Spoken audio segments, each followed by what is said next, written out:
जनता party की main body के जिला अध्यक्ष होना जी। पहली महिला हम थे जो हम बनाए गए और 3 बार रहे। ये बहुत बड़ी ज़रूरी बात नहीं है कि आप बहुत बड़े अपने उद्देश्य लेके चले, छोटा लक्ष्य बनाए, लेकिन अगर आदर्श आप स्थापित कर देते हैं तो पूरे देश में किसी और पार्टी में नहीं एडजस्ट कर सकते हैं, तो भारतीय जनता पार्टी में ही रहेंगे, और अगर रहेंगे और नहीं तो फिर निर्दलीय रहेंगे। नमस्कार और आप देख रहे हैं संजय सिंह पॉडकास्ट। आज का एपिसोड बहुत ही खास है और इस खास एपिसोड में आप सभी का बहुत बहुत स्वागत है, क्योंकि इस एपिसोड को खास बनाने के लिए आज हमारे साथ लखीमपुर से नगर पालिका अध्यक्ष माननीय इरा जी हैं, जो कि एक डॉक्टर हैं और इन दिनों अध्यक्ष का काम देख रही हैं नगर पालिका का। तो बहुत सारी बातें इनसे होंगी आज के इस पॉडकास्ट में। मैं सबसे पहले चाहूँगा कि मैम आप थोड़ा अपना इंट्रो दे दें, जिनसे लोगों को आपके बारे में एक बेसिक जानकारी हो जाए। कोई भी सिंपल है जितना आपने बोला। मेरा नाम इरा श्रीवास्तव है और मैंने डॉक्टरेट किया है जी। Search for potential anti convulsive drugs पे, और लखीमपुर में हमारा विवाह हुआ डॉक्टर रवि किशोर श्रीवास्तव जी से। तब से मैं लखीमपुर में ही हूँ और पब्लिक लाइफ में हूँ। पहले भारतीय जनता पार्टी संगठन में काम किया, फिर संगठन ने टिकट दिया तो 2012 का चुनाव लड़ा, चेयरमैन का चुनाव जीता। फिर 17 से 24 तक हम नहीं रहे चेयरमैन, डॉक्टर मौनी थे, और फिर 24 में चुनाव जीता तो फिर चेयरमैन। मैम एक सीधा साधा जो प्रश्न आपसे उठता है, एक डॉक्टर लाइफ कहा जाए तो बहुत अच्छी जीवन है मेरे हिसाब से देखा जाए तो, लेकिन फिर भी ये पॉलिटिक्स में आने का आपका क्या रीज़न था? कोई ऐसा कोई रीज़न रहा जिससे आपको प्रेरित किया कि मुझे पॉलिटिक्स में जाना चाहिए? नहीं, कोई रीज़न नहीं था।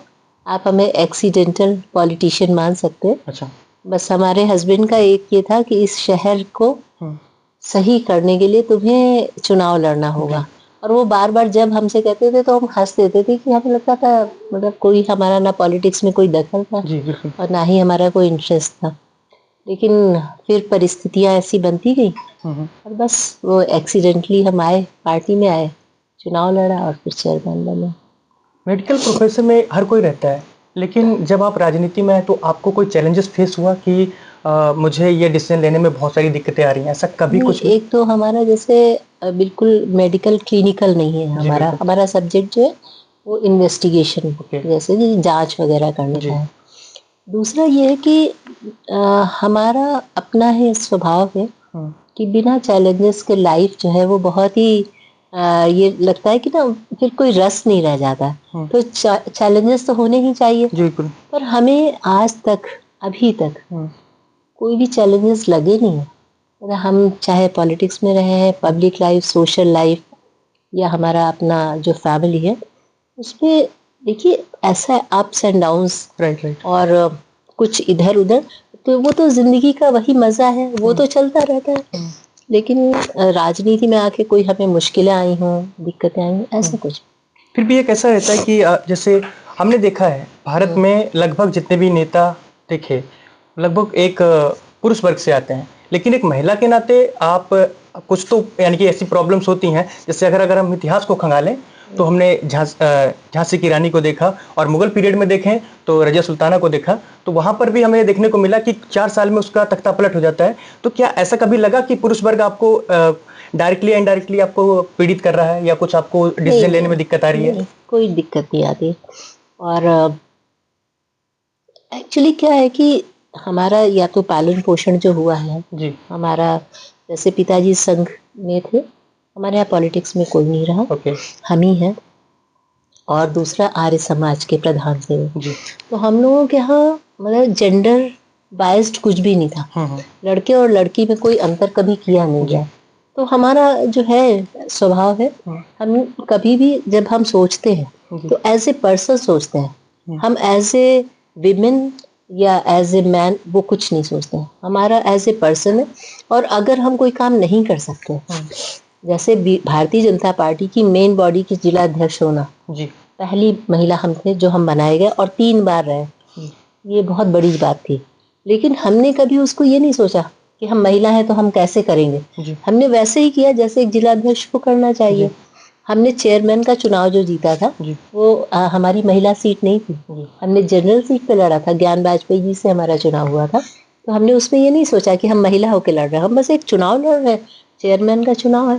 तो इसलिए महिला होने का मेरे साथ कोई ना कभी कोई दिक्कत आई है, ना ही कोई डिस्क्रिमिनेशन हुआ है, ना ही कोई चुनौती रही है। महिला होना कोई चुनौती नहीं रही है। उसमें सिर्फ सबसे बड़ी चीज़ ये है कि आपको डिसीजन लेना आना चाहिए। आपको छोटी छोटी बातों में अगर आप महिला होने का प्रिविलेज लेने लगेंगे, नहीं कि लेडीज फर्स्ट, नहीं, ऐसा थोड़ी है। जब हम इक्वलिटी की बात करते हैं तो जो पहले आया है वही पहले है। तो इसका मतलब आप जो आजकल आरक्षण चल रहा है उस पर भी आप कोई आपका मत नहीं होगा? नहीं, आरक्षण पे हमारा देखिए एक अकेले का मत होना या ना होना की बात नहीं है। बात ये है कि जैसे हमारे यहाँ जो आरक्षण इसलिए चाहिए कि सारी महिलाएं उतनी जागरूक नहीं है। हर एक के परिवार में वो माहौल नहीं है जो हमारे परिवार में रहा। हमारी बहन भी सीनियर साइंटिस्ट होकर के रिटायर हुई, मगर सारे जो लड़कियां या लड़के उनकी पढ़ाई लिखाई वातावरण में कोई अंतर नहीं रहा, लेकिन हर परिवार में ऐसा नहीं होता। तो उन लोगों के लिए आरक्षण की आवश्यकता है, मुझे नहीं है। अच्छा, आपके कार्यकाल में ऐसा कोई फैसला जिसने आपको बहुत साहसिक बनाया और उसमें लोगों ने आपसे प्रेरणा ली, ऐसा कुछ? अब प्रेरणा किसने ली या नहीं ली हम नहीं जानते, फिर भी कोई लेकिन ऐसा फैसले तो बहुत से ही हुए हैं। और मुझे लगता है कि जो हमारा कार्यकाल पिछला रहा है वो हमारे जीतने का एक बहुत बड़ा कारण रहा, और वो हमारे फैसले ही थे। और अभी जैसे लेटेस्ट में आप देखिए कि हमारे यहाँ लोग डिसाइड नहीं कर पा रहे थे, कारण कि उसमें जो सैंपल बनता है, जो हम लोग पानी को निकालना है, जैसे कि जल भराव जहाँ है, तो उसकी कॉस्टिंग बहुत ज़्यादा होती है, 60, 70, 80 लाख तक जाती है। तो जब पहला हमने गंगोत्री नगर में बनवाया कि जल भराव समाप्त किया जाए, तो आपको बताएं नगर पालिका के जेई और हमारे जो अधिशासी अधिकारी हैं उनको ये विश्वास नहीं था कि ये कार्य हो सकता है। तो आपको बताएं, हमने कहा था कि ये मेरा रिस्क है, अगर ये असफल होगा तो उसका पैसा हम खर्च करेंगे व्यक्तिगत रूप से, और सफल होगा तो नगर पालिका पेमेंट करेगी। और हम जानते थे कि सफल होगा, और वो सफल हुआ।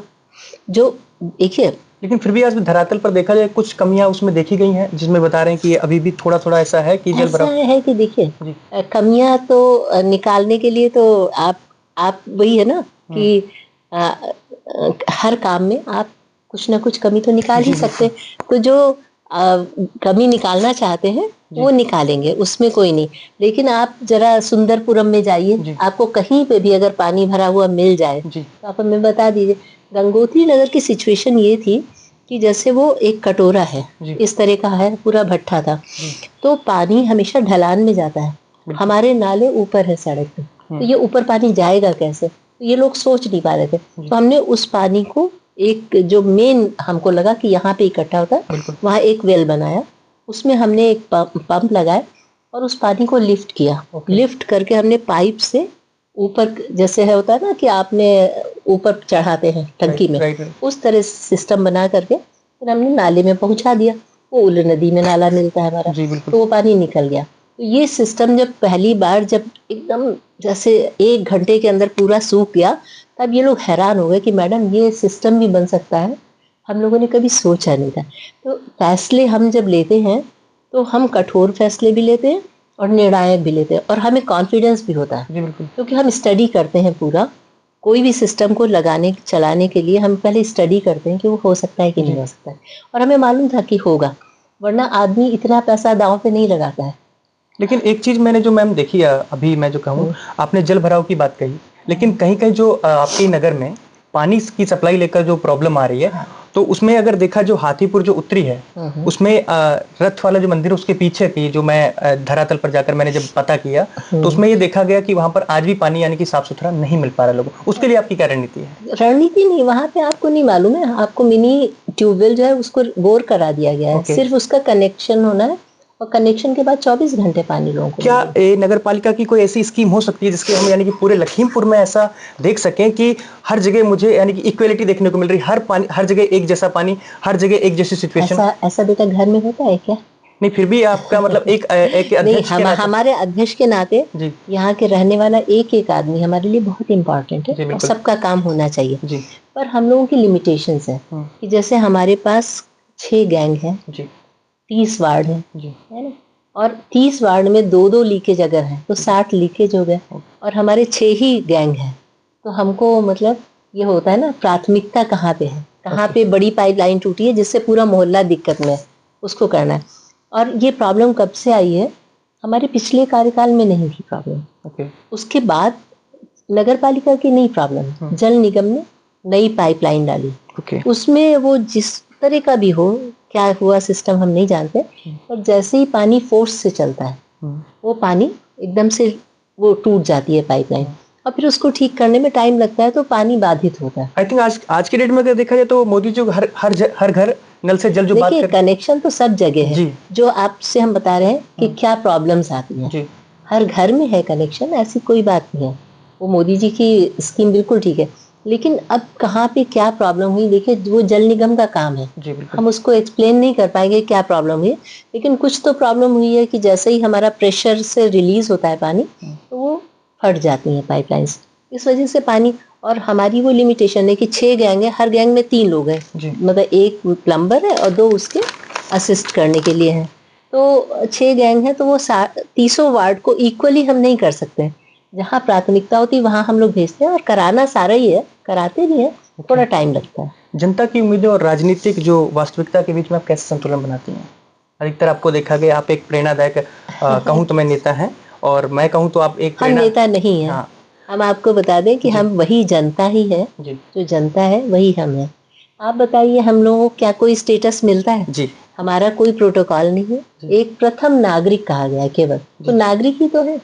तो हम में और जनता में क्या अंतर है? कोई अंतर नहीं है। हमारे ऊपर जिम्मेदारियां हैं, है ना, क्योंकि हमें लोगों ने वोट दिया है।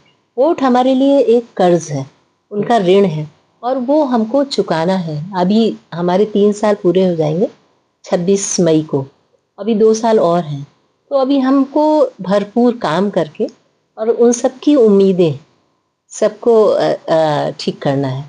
और आपको ये भी हम बताएं कि जब हम आए थे तो लोगों को बहुत उम्मीद थी और करते थे, तो एक एक दिन में 500-600 कंप्लेंट आती थी कि 100 लाइट ठीक करने की आ गई, 100 मरम्मत करने की आ गई, 100 लीकेज की आ गई, तो स्टाफ एकदम परेशान होता था। तो हमने कहा मत परेशान होइए, ये क्या है कि ये जो कई सालों से इनकी सबकी प्रॉब्लम्स हैं, ये आप ठीक करते जाइए, ये देखिएगा 5 कंप्लेंट पे रह जाएगा फाइनली। और आज वही स्थिति है।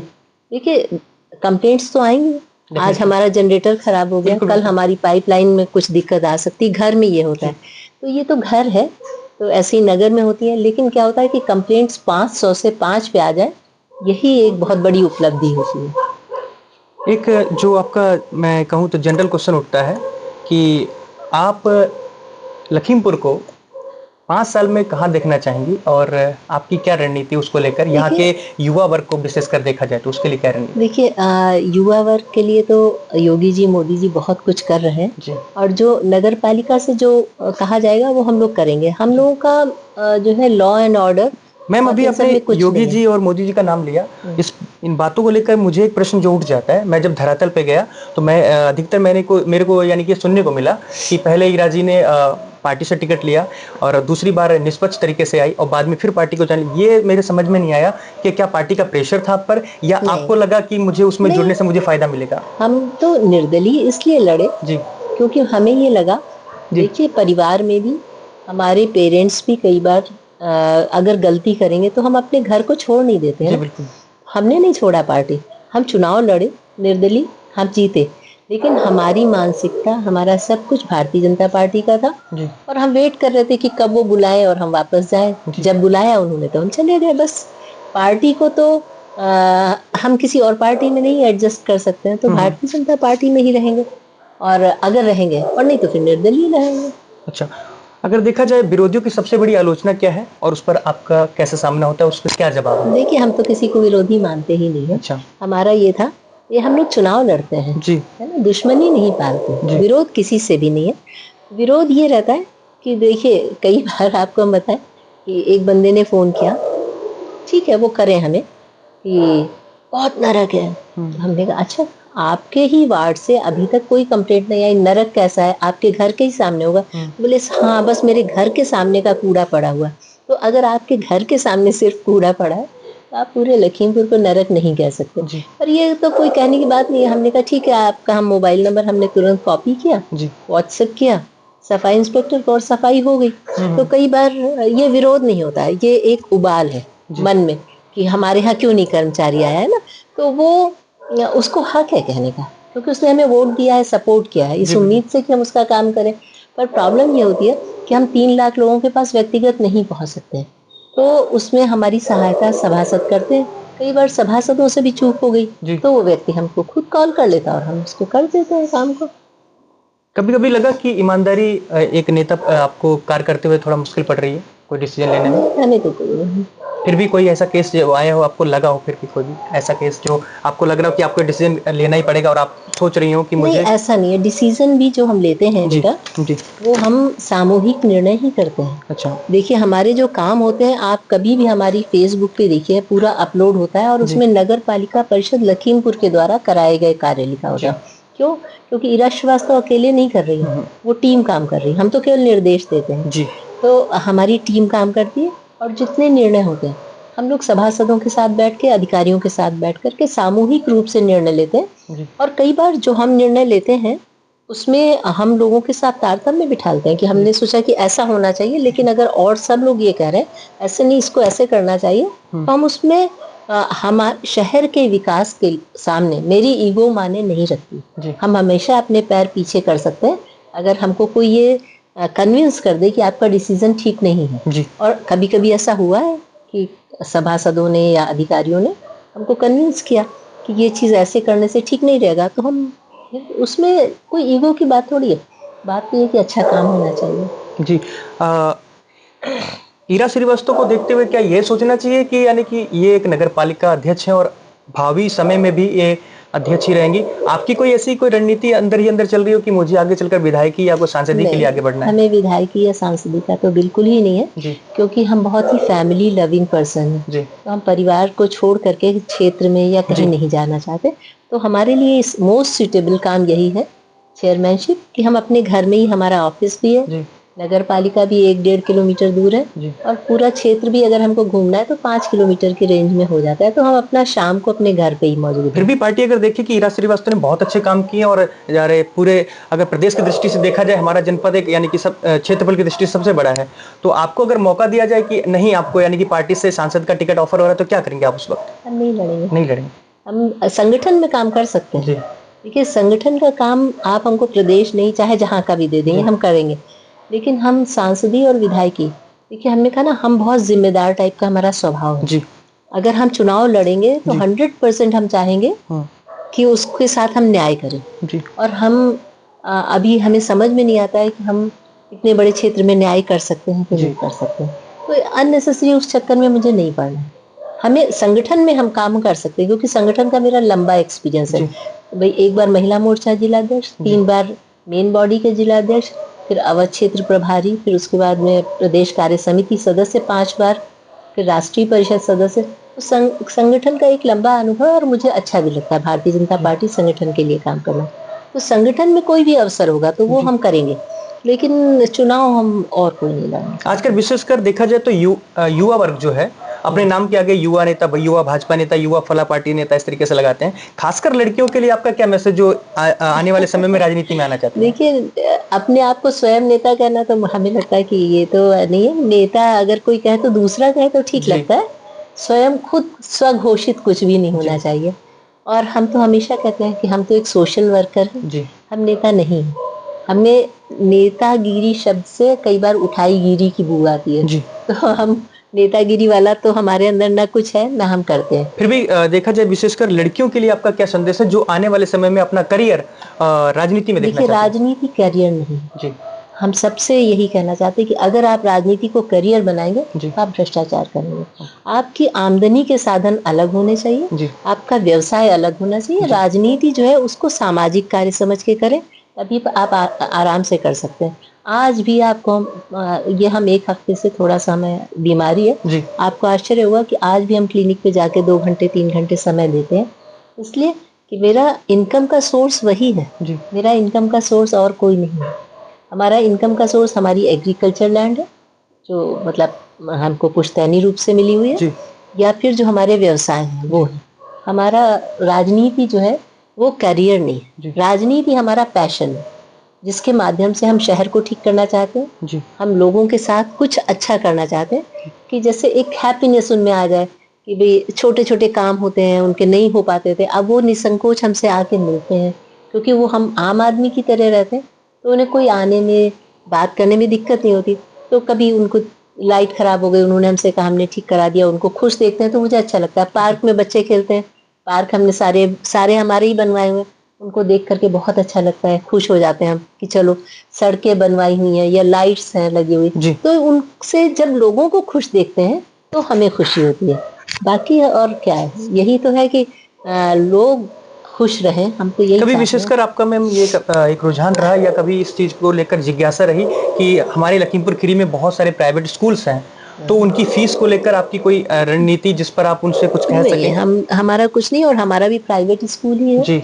तो हम जानते हैं जी। जो एक स्कूल रन करने में कितनी प्रॉब्लम्स आती हैं, तो वो देखिए उनके जो खर्चे हैं उसके हिसाब से वो रखते हैं, और अगर पेरेंट्स को ज़्यादा लग रही है तो इसमें सिर्फ इतना हम ज़रूर चाहते हैं कि जो हमारे सरकारी स्कूल हैं, हम लोग सब सरकारी स्कूलों के पढ़े हुए लोग हैं, उनका स्तर उतना ही अच्छा पहले जैसा हो जाए कि लोग उसमें पढ़ने में संकोच ना करें। अगर फीस लगता है कि कहीं की ज़्यादा है और हम अपने बच्चे को नहीं पढ़ा सकते, तो अगर वो जीआईसी में पढ़ा रहा है तो उसको ये ना शर्म महसूस हो कि हम गवर्नमेंट इंटर कॉलेज में पढ़ा रहे हैं तो हमारे बच्चे का भविष्य क्या होगा। तो वो स्तर अच्छे होने चाहिए सरकारी स्कूलों के, चाहे प्राइमरी के हो चाहे उसके हायर एजुकेशन के हो, वो बहुत अच्छे होने चाहिए, जिससे कि अपने आप प्राइवेट स्कूल्स की वो कम हो जाएगी।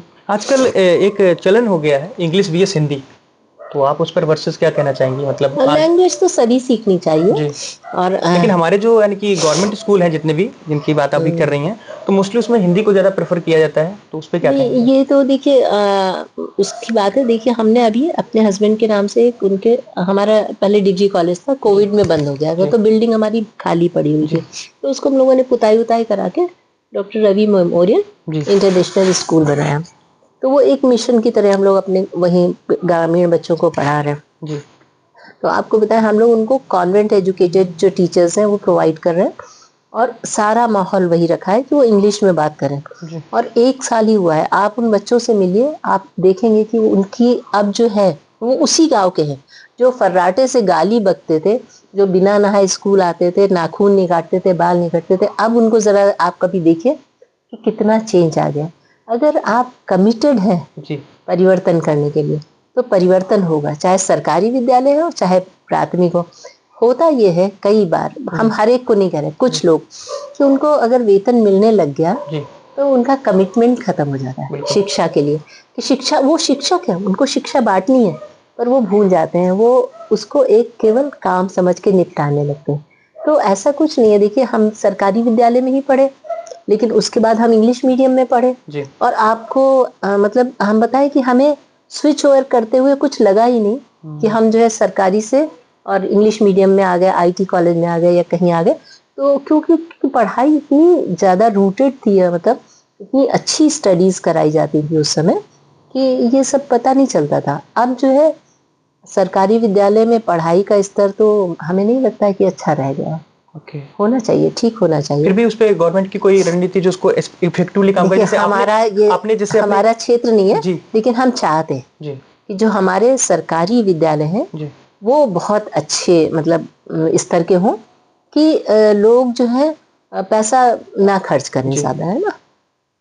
मैम एक सबसे जो मेरा पर्सनल क्वेश्चन है, और पर्सनल आपके लिए भी होगा शायद मेरे हिसाब से, कि राजनीति और काम के बीच में आप अपने आप को रिलैक्स कैसे फील करते हैं? क्योंकि आप तो एक्टिवली वर्क करती रहती हैं, मुझे जहाँ तक लगता है, क्योंकि एक व्यक्ति ऐसा होता है जो कोई भी रणनीति बनाता है या कोई भी काम करना चाहता है, तो उसका ये दिन भर तो काम करेगा और शाम को दिमाग में चलता रहेगा कि मुझे कल होकर ये काम करना है, तो उसमें आप कैसे अपने मानसिक संतुलन को बनाए रखते हैं? बहुत आराम से हमने अपना जैसे रूटीन बना रखा है, 6 बजे से हमारा काम शुरू हो जाता है।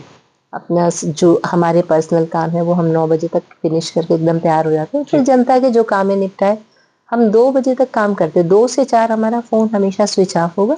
हम रिलैक्स करते हैं, आराम से भोजन करते हैं, थोड़ा हम आराम करते हैं, फिर 4 बजे फ़ोन हमारा ऑन होता है, हम चाय पी करके फिर काम शुरू कर देते हैं।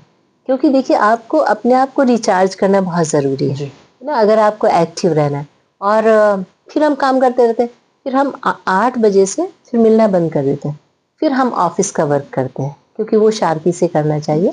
तो कोशिश ये करते हैं कि हम जब जनता अपने सारे काम निपटा लें, उसके बाद हम ऑफिस का काम करें, तो हमें कभी कोई प्रॉब्लम नहीं आती। अंततः एक ही क्वेश्चन पूछूंगा मैं आपसे, और क्वेश्चन ये कहूँ तो आपका संदेश होगा पूरी जनता जनार्दन के लिए, और बेसिकली उन युवा वर्ग के लिए जो अपनी लाइफ में कुछ बेहतर करना चाहते हैं, तो उनके लिए मैम आपकी क्या राय है, एक मैसेज? देखिए, मैसेज ये है कि आप जो भी करें, जो कार्य करें, है ना, उसमें आपका फुल मतलब डिवोशन होना चाहिए।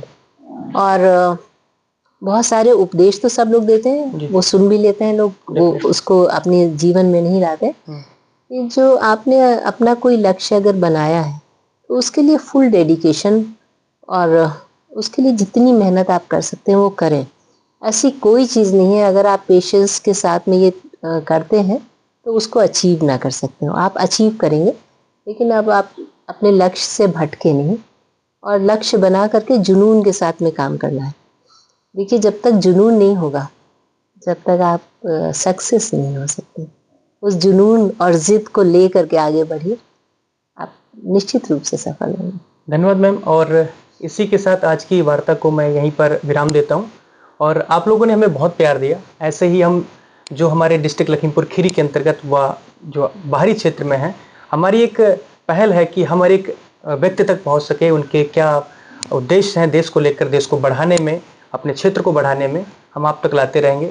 आज के लिए बहुत बहुत धन्यवाद। एक चीज़ हम कहना चाहते हैं जी बहुत बड़े-बड़े काम करने की नहीं सोचनी चाहिए। जी आप जैसे हमने छोटा-सा ये बनाया कि हम बस इस नगर तक है, जी उसकी प्रेरणा भी आप अगर चाहें लोग, तो हम तो बहुत छोटे हैं, अन्ना हज़ारे से लेनी चाहिए। जी उन्होंने केवल एक गाँव को आदर्श गाँव बनाया, पूरा देश उनको जानता है। जी है ना? तो ये ज़रूरी नहीं है कि आप बहुत बड़े अपने उद्देश्य लेके चलें, छोटा लक्ष्य बनाएँ, लेकिन अगर आदर्श आप स्थापित कर देते हैं, तो पूरे देश में चर्चा होती है। तो अंततः मैम ने एक और मैसेज आपको दिया, और वो मेरे हिसाब से बहुत ही कारगर साबित होगा। हर एक व्यक्ति को अपने जो भी उनकी एक्टिविटीज़ हैं या उनका जो उद्देश्य है, उन पे काम करना बहुत ज़रूरी है, सिर्फ सोच लेना ही नहीं है। तो यहीं से मैं आप सभी को विदा करता हूँ, और नमस्ते, जय हिंद। जय हिंद।